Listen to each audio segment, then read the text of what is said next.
Chapter 33. And it's surely to their credit. It's easy to blame the villain, to point the one person in the room whose ego swallowed the air, whose decisions drain the light from the good people doing honest work. And sometimes, yes, the villain is exactly who you think they are. But what if the real danger isn't just the person at the top, but the silence beneath them, the shrug from HR, the half-hearted defense from senior leadership, the complicity dressed as strategy? I've worked for toxic leaders. I've watched the temperature in the room shift just by their entrance, watched teams shrink themselves to survive. And every time I found myself wondering the same thing.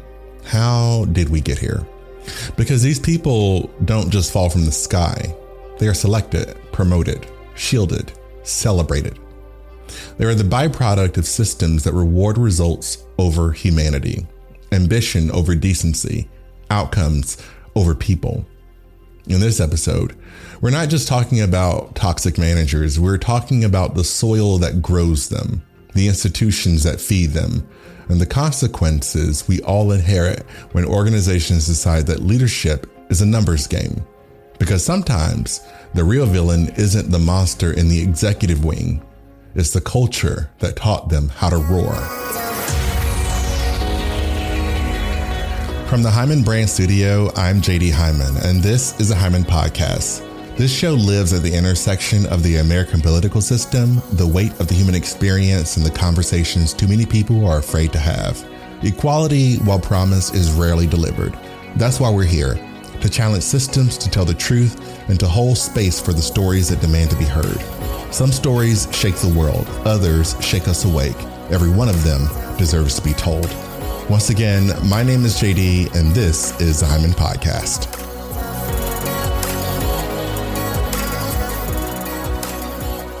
Part 1. In the Shadow of Two Bosses. There's something eerie about working under someone who can sell the dream better than they can build it. The kind of boss who walks into a room with vision in their eyes and chaos in their wake, who can make you believe you're part of something revolutionary, even as the ground shifts beneath your feet. I've worked for someone like that. You stop questioning the inconsistencies because the charisma is so loud it drowns out the doubt. They promise reinvention, disruption, a new world built on collaboration and culture. But if you stick around long enough, you start to see what's behind the curtain, and it's never what they sold you. That's what happened at WeWork. Adam Neumann wasn't just a CEO. He was a walking TED Talk with a God complex. He didn't pitch office space. He pitched utopia, a global community of creators and visionaries bound together by glass walls, kombucha, and an endless supply of startup optimism. It was intoxicating for a while. But under all the shine was something unstable. He trademarked the word we, then charged his own company to use it. That's not visionary, that's predatory. He built side projects like We Grow and We Live that sounded like they were dreamed up during a layover at Burning Man. The decisions were erratic, the spending was obscene, and the mission, whatever it had been, got lost in the spectacle. Still, the company grew because when you throw enough money at a dream, people stop asking if it makes sense. When the IPO papers dropped in 2019, the illusion cracked. The numbers didn't lie. 1.9 billion lost in a single year. Neumann had private jets and side hustles funded by company cash. Investors who had once praised his genius now saw what employees had known for years. This wasn't leadership, it was theater, and the backstage was a mess. But here's the part no one wants to talk about. Adam Neumann didn't do it all alone. He was backed, enabled, and protected. People in positions of power watched the storm brew and told themselves it was just weather. They looked at his numbers and ignored his behavior. They praised his hustle while the people under him burned out. And that's the thing about toxic leadership. It doesn't just take one person, it takes an ecosystem. In high growth companies where the culture worships speed and disruption, toxic leaders don't just survive, they thrive. Because they can deliver something shiny, because they know how to play the game, and because somewhere along the way, the system decided that hitting the goal mattered more than how you got there. They don't lead with clarity, they lead with chaos. And if you've never worked in chaos, let me tell you, it's exhausting. It's the kind of adrenaline that mimics momentum, but it's just masking dysfunction. You stop planning, you stop collaborating, you're just reacting, surviving. I lived through leadership like that. The kind that forces you to shrink, to go quiet, to constantly calculate how close you can get to the fire without burning. The kind that makes good people leave and leaves the rest wondering if maybe the problem is them. But it's not them. And it wasn't WeWork's employees either. It was the culture, the incentives, the system that said, so long as the engine's running, don't worry about the smoke. WeWork wasn't an anomaly. It was a blueprint. And we're going to talk about that. I've seen what this looks like up close. At my last job, I was juggling one flaming mess after another, running damage control in a facility that should have had system support and steady hands. And we did. We had the right people, talented, experienced professionals who could have righted the ship if they were given the authority to do their jobs. But they weren't. Instead, we had a leader who treated every problem like a spotlight opportunity. She didn't delegate, she dominated. She'd barreled into a situation, override the people who actually understood it, stir the chaos, then disappear the moment accountability came along. And behind her, she left a mess. Always a mess. But the most dangerous thing wasn't the chaos itself. It was the story she told about it. She was selling a narrative like a car salesman at one of those shady cash-only lots, the kind with the colorful flags out front and the engines that stall a week after you drive off the lot. She sold corporate a version of events that made her the hero. The numbers were tight, the expenses were low. Everything looked efficient, well managed, even thriving. In corporate, they bought it, because how could they not? They weren't on the ground, they weren't seeing the reality. All they had were spreadsheets, and she knew exactly how to dress those up. Who needs functioning security gates when you've got luxury vinyl planks and a fresh coat of paint? That was a trade-off. Real safety concerns were ignored. Long-standing operational gaps were buried under cosmetic fixes. And as long as the P&L looked good, no one asked too many questions. We had money set aside for employee goodwill. You'd think that meant something. For morale, retention, a little light in the burnout. But no, that money wasn't used to value people. It was used to buffer the budget, to prop up her version of the story. Meanwhile, the vacancy rate told the real tale. We had new hires who took the sign-on bonuses and never came back. Others stayed just long enough to realize that beneath the polished veneer was a workplace hanging together by frayed wire and duct tape. They were out before their first paycheck hit direct deposit. And we, the ones who stayed, started shrinking, not just from the stress, but from the hopelessness. Because what do you do when someone's building a lie so sturdy that even the truth can't break through? This wasn't toxic leadership. It was curated dysfunction, engineered, presented, sold. And when that happens, you start to wonder, was the system broken? Or was the system working exactly as designed for her? You start to feel it in your body before your brain catches up. The headaches that just won't quit. The tightness in your chest that you keep telling yourself is nothing. The way your jaw stays clenched even on your days off. At first, you think you're just tired, but it's not tiredness, it's depletion. It's the slow erosion of hope in a place that claims to be about care, about people, about service. And the cruel irony is that you start to feel crazy for caring so much because no one else seems to. I remember sitting in meetings where the problems were obvious: staff turnover, safety risk, burnout, and I remember how quickly those conversations were redirected back to numbers, budget performance, overtime utilization, cost per FTE, as if spreadsheets could speak louder than people. That's when it hit me. We weren't failing because we didn't know what was wrong. We were failing because we didn't care enough to fix it. Or rather, she didn't. And the systems in place didn't hold her to account. They rewarded her. They protected her. They gave her trophies for appearances, not substance.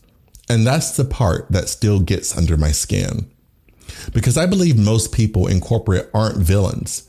They don't sit in back rooms plotting destruction, but they do rely on the stories they're told. And when those stories are curated by someone more interested in optics and outcomes, people suffer.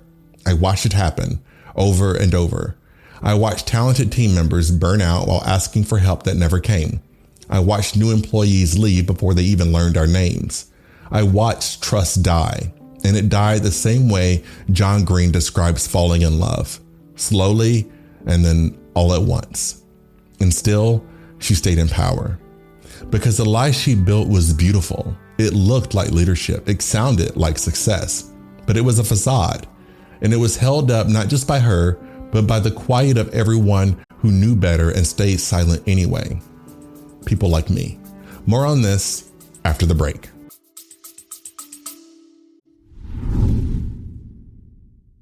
Hi there. Support for the Hyman podcast comes from listeners like you. Each episode is produced with the intent to tell the truth, elevate the human experience, and to create space for hard conversations that matter. If this work resonates with you, consider joining our listener support program. Contributions start at just $3 a month, and every little bit helps sustain this mission. To learn more, visit us on the web at www.jdhyman.com. We also welcome collaboration with brands and organizations who share these values and want to engage meaningfully with our audience. If that sounds like you, we'd love to connect. For now, let's get back to the episode. Part 2. What the fire left behind. Trauma doesn't just pack up and leave when the job does. It lingers, it mutates, it shows up in places you don't expect, like a new team meeting where your shoulders tense before anyone even speaks, or a one-on-one with your new boss where the compliment sounds a little too close to manipulation. You don't forget what happened, you carry it. I carried it. And I hate to admit this, but for a while, I stopped believing in leadership, not just the person who had failed me, but in the concept itself. The whole idea of a manager, someone who could be both competent and compassionate, directive but not destructive. It started to feel like a fairy tale. I didn't believe those people existed anymore, or maybe I just didn't believe they existed for me. That's the thing about surviving toxic leadership. You come out on the other side more cautious, more calculating. You build emotional fire exits in every new space you walk into.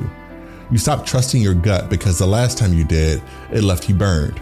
And so, to stay safe, you fall in line. You don't push. You don't question. You convince yourself that silence is safer than advocacy, that compliance is a kind of self-preservation. And for a while, it is. But that's not a life. It's not a career. It's not even peace. It's just numbness in disguise. Eventually, I had to make a decision. Was I going to let that one experience define how I engaged with every leader after? Was I going to let the worst of leadership write the story for everyone who came next? Because no, not every leader is toxic. Some are just different. They challenge you. They frustrate you. They ask more of you than you think you can give. And sometimes you mistake that tension for toxicity, when really it's just a discomfort of growth, of having to learn someone else's rhythm, of having to trust again. And trust, real trust, it requires more than silence. It requires presence. You have to sit in the discomfort, acknowledge the weight it's carrying, and then engage anyway. That's the only way healing happens. Not by pretending the wound never existed, but by building something honest on top of it. That's what I'm still learning. That leadership doesn't have to be perfect, but it does have to be human. There's one moment I'll never forget. The vice president of human resources flew in to hear firsthand how my manager had been treating people. Not just me, the entire staff. I thought maybe this meant something, that someone finally realized the damage being done, that if we just told the truth plain and unvarnished, they'd have to act. So we sat in a room and I told it. I walked him through one indignity after another. The chaos, the fear, the silencing. I gave him a map of the wreckage. I handed him the truth like it was evidence in a trial on a silver platter, hoping it might finally mean something. And at the end of it all, I looked him in the eyes and I asked, "Nothing's going to happen, is it?" And he didn't blink. He just said, "Probably not." That moment is branded into me because he didn't just say it with regret. He said it like it was a foregone conclusion. Like he knew before he stepped off the plane that nothing would change. He didn't come to intervene, he came to listen. That was the assignment. And I remember saying, "Then what's the virtue in all of this?" And you know what he said? "I just came to hear you out." That was it. He wasted money, time, and emotional labor just to perform concern. He walked in with the authority to fix something, and he chose not to. And in that moment, I realized something I wish I didn't know. That some people in power see accountability as optional. That "We hear you" is just another phrase for "we're not going to do anything." I'd hear other VPs say it too. "No one should have to come to work and feel this way. We're taking this seriously. We're committed to a better culture." But they weren't. They weren't committed to change. They were committed to appearances, to optics, to plausible deniability. They wanted to be seen as empathetic without doing anything that might cost them political capital. They wanted to check the "we listen" box and move on. But what happens to the people still standing in the wreckage? What happens to the staff who opened their wounds in good faith only to be left bleeding in the same broken system? What happens is that trust dies, not just in a person, but in the institution, in the entire idea of justice. That's what I carried with me when I left. And the truth is, what happened to me isn't unique, not even close. I still carry it now, but across industries, across sectors, across companies, big and small, employees are failed like this every single day. They speak up, they follow the chain of command, they document, they ask for help, and more often than not, they're met with the same haunting shrug, that same hollow reassurance, that same echo chamber of inaction. We tell people to bring their whole selves to work, but only the palatable parts, only the parts that don't ruffle feathers. Because when people bring their pain, their fear, their truth, when they risk their comfort for the good of the team, they're too often met with the empty slogans and performative concern. The applause of vulnerability lasts exactly as long as it's convenient. Then the system resets. And that kind of betrayal changes you. It frays something in the human spirit. You stop expecting to be protected. You stop assuming leadership will do what's right. And slowly, sometimes without even realizing it, you start recalibrating your expectations, not just of the company, but of yourself. You quiet your voice, you dull your instinct, you lower the bar. Because believing in people and being disappointed hurts more than never believing at all. And that's the cost no spreadsheet ever captures: the erosion of faith, the burnout that isn't just physical but existential, the slow, steady disillusionment that turns passionate professionals into passive ones, the ones who used to care deeply and now just show up, check in, check out, and go home feeling a little less whole every day. That's the toll, not just on productivity, but on personhood, on the human experience of work. Here's the truth: work is personal, always has been. No matter how many times someone tells you to leave it at the door, the truth is we bring our whole selves into these spaces. Our values, our needs, our sense of worth. And when those things are ignored or trampled, it doesn't just sting, it stays. Because there's something deeply wounding about being hurt in a place that claims to care about people. And what happened to me, what happened to my team, is not rare. These aren't one-off stories. This is happening every day. In every industry, employees are sounding the alarm. They're asking for help. They're naming what's broken. And too often, they're met with nothing more than nods, platitudes, and the slow fading sound of inaction. That kind of dismissal, the gap between what's said and what's done, it does something to a person. It frays your trust. It chips away at your belief that things can be better. And over time, it wears down the very thing that keeps people showing up: hope. When leaders say, "we hear you," and then go right back to business as usual, they're not just making a bad decision, they're sending a message. A message that says, your voice doesn't matter, your pain doesn't move us, your experience is simply inconvenient. And that message doesn't just land in one person, it spreads, it ripples out across teams and departments. It becomes part of the culture. And the cost of that can't be measured in dollars or spreadsheets. It shows up in burnout and attrition and the quiet exodus of people who just can't take it anymore. This isn't about one bad leader or one toxic environment. This is about a pattern of indifference dressed up as professionalism, a pattern of failing to protect people and then wondering why they stopped showing up with heart.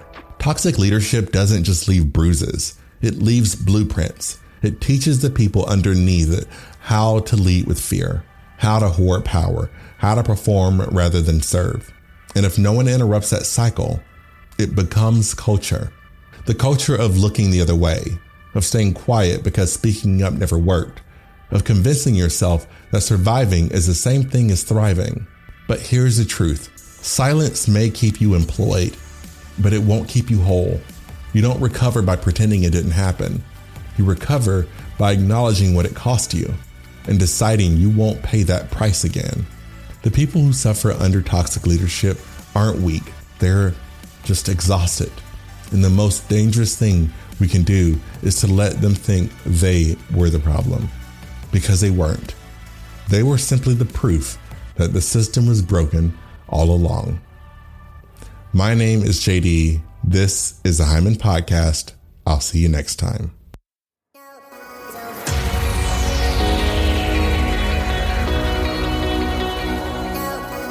This episode of the Hyman Podcast was produced by the Hyman Brand Studio. I serve as the show's writer, director, and executive producer. Additional research and story development by Whitney Hall and Sherith Guest. Creative consulting by Monica Taylor Hunt. Visual branding by Kevin Aki with additional graphic design by Grant Furness.